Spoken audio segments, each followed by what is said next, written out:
Hey guys, আসসালামু আলাইকুম। কেমন আছেন সবাই? আশা করি সবাই ভালো আছেন। তো দৈনিক তো আপনাদের কামলা দেওয়ার ভিডিও দেখাই। তো আজকে আমরা চলে যাচ্ছি, কামলা দেইনি, আজকে চলে যাচ্ছে আমার বিলি অর্থাৎ গাঙে যাচ্ছি মাছ মারবি। আমরা জুলা কই। তো আপনারা দেখেন আমরা কি কি মাছ ধরি। তো ভাই কও কি কি মাছ ধরবো আমরা আজকে? মাছ ধরবো টাকি মাছ, জিওল মাছ, শোল মাছ আছে। এখন দেখি আল্লাহ রিজিকে কি রাখে। আশা করি সবাই দেখবেন, ঠিক আছে? সাবস্ক্রাইব করবেন আমার বাইক। তো এলেক সবুজ তো টাকি মাছ ধরে, তো আমরাও কিন্তু টাকি মাছ ধরবো। আমরা 20 পানির বেশি আছে, আমরা 20 পানিতে বেশি থেকে টাকি মাছ ধরবো। তো আমরা আপনার চলেন আমরা সবাই চলে যাই। তো আমরা চলে যাই, এখন আর বেশি কথা বলবো না।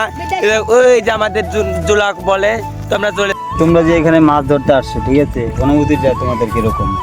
ভালো। ও মাছ কয়টা মাছ পাইছাও? 5টা। ও গাইস, কত সুন্দর সুন্দর জিয়ল।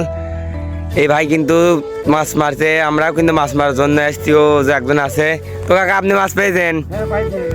এই যে দেখেন, কাকা কিন্তু অনেক মাছ পেয়েছে। টাকি, শোল, জিয়াল, আপনার এলেক সবজির টাকি পেয়েছে। কাকা কিন্তু মাছ মনে হচ্ছে ভালোই মারতে পারে। আমরাও দেখি, ইনশাল্লাহ আমরা মাছ মারবো। এই যে ভাইরা মাছ মারবে, জুম বাড়ি দেই। এই যে ভাইরা টাকি মারবে, কাকা বলে টাকি দেখবে।